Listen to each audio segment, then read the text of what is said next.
Good morning, good morning, everyone. Welcome to another episode of Spilling Tea. I'm your host, Tiffany Daniels, and we are going back to that horrible world known as the JRC. But before we do the usual disclaimers, as always, I apologize for my appearance, but makeup is work, and it's my weekend, and I don't wanna.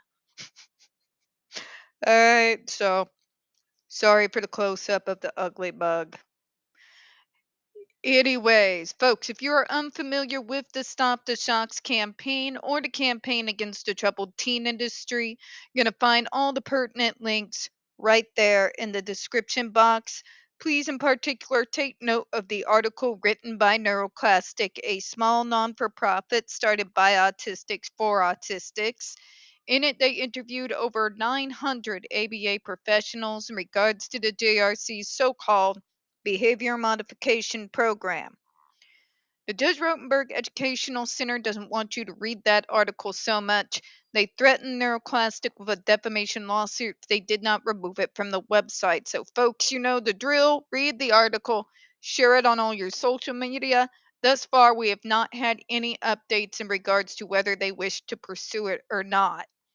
But also included is NeuroClastic's public statement regards to the defamation lawsuit threat, as well as a link to the GoFundMe, because we are crowdfunding, folks, in case the JRC decides to actually see through with their threat. All right, folks, trigger warning one. When we discuss places like the Judge Rotenberg Educational Center or Agape Boarding School for Boys, you're going to hear vivid descriptions of and catch clips of surveillance footage of people with mental health issues and disabled people being tortured and abused. If you do got young children present, please make sure to go ahead and utilize those headphones, all right? Trigger warning number 2. This channel is marked not for kids for a reason. We use profanity on occasion and we do speak on dark subjects. If your child is 16 and younger and they are watching this, very obviously, parental supervision is very much advised. Warning, allergies are kicking my ass.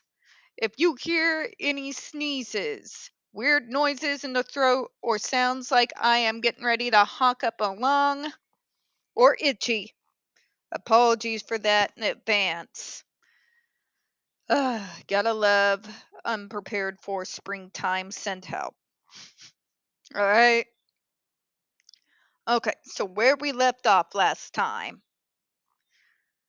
Further, we have information about the residents at JRC and their views, including first-hand accounts. Remember, survivors that went forward and testified. The majority of them came with medical documents in hand. They came forth with their psychologists and psychiatrists there with them on hand. You get where I'm going, right? Obviously, that's going to be given more weight than a poor soul forced to go up there by the JRC with the device on them and the staff member 3 foot back while they're sitting there saying, "But they saved my life, though." Kind of loses its weight in comparison to those that did come forward with the medical documents and the professionals to back them up. The JRC has provided the FDA with pictures and short biographies of many JRC residents. Here's the thing, though, folks. JRC produced short biographies. These are stories being brought up by the very school whose ass is just above the firing line, okay?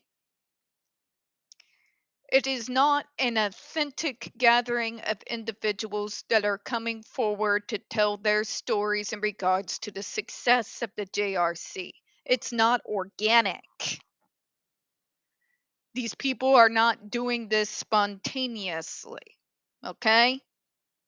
The JRC are bringing these individuals before you. They're bringing the parents before you. It is not, it's clearly orchestrated. You know what I mean?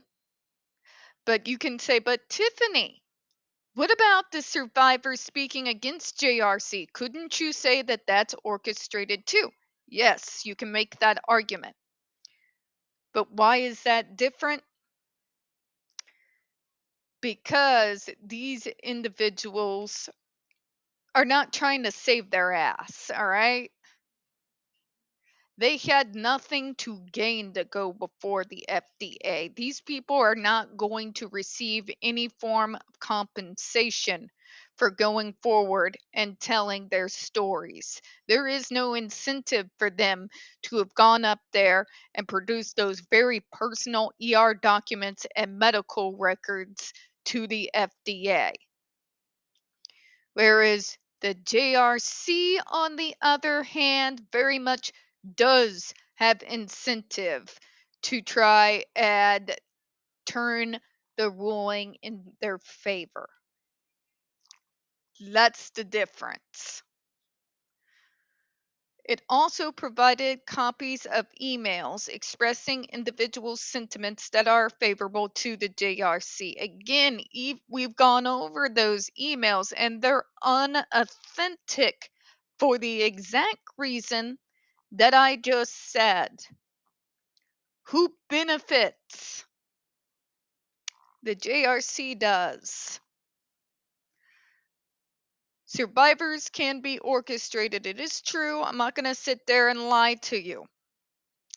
The difference is those who came forward with their survivor stories had nothing to gain. This is not AH who had 7 million reasons to lie. This is what I call real life, real survivors. They weren't going to receive any money to go to Washington, D.C.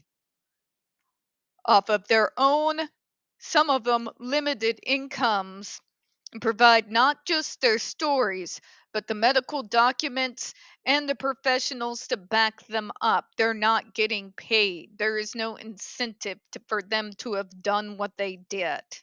Okay? You can't say the same of the JRC producing emails from so called individuals singing their praises, because the JRC very much has incentive to do so, right? Yeah.